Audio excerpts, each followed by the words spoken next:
शंभो माझं गोड हे शंभू महादेव तुझ्या कृपाशीर्वादामुळे अतल वितल सुतल तलातल महातल रसातल आणि पातल या सप्त पातळांपैकी दानवांचं अधिपत्य असणाऱ्या रसातलाचं अधिपत्य दानवेश्वर विक्रासरी करतो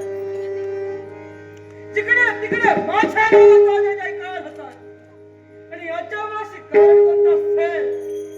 तर या विक्रासरीला दिलेला न्यायाच्या ठिकाणी केव्हाही आम्ही अन्याय केलेला नाही कोणालाही कोणत्याच गोष्टीची न्यूनता नाही राजवैभव काव्यगीता सुखदेवी सारी सुखे आज आमच्या चरणाशी लोटवणार येतात तरी सुद्धा मनाला मात्र स्थिरता आणि याच्यामुळे कारण कोणता तर प्रत्येक वेळेस त्या काठी देवतांनी कट्टाळे माझ्या विरोधाचा शेवट केला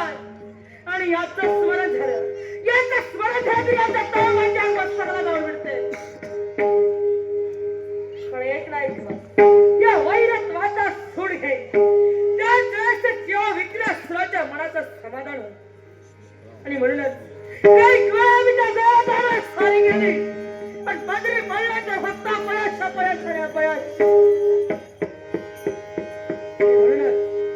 या करिता आम्हाला मार्गदर्शन देण्यासाठी आम्ही आमच्या राजसिंहासनी विराजमान असताना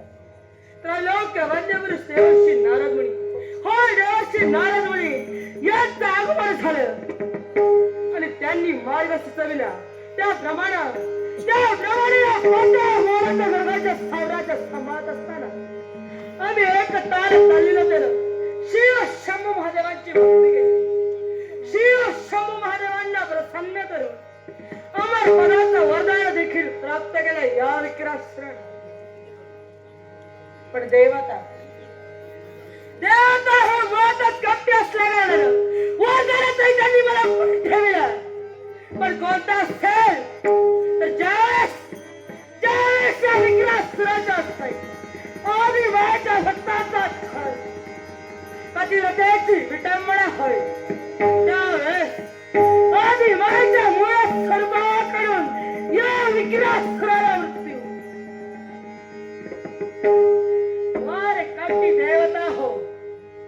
प्रत्येक वेळेस कपटाचा आचरण करून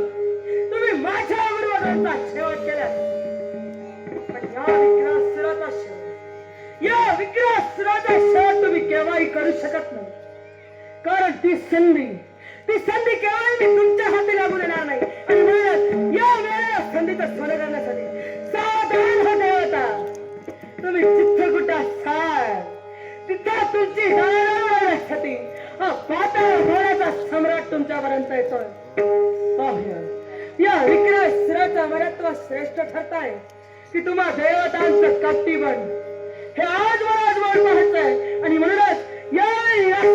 या पाताळ घोडाचा त्याग करून चतुराचा देवतांना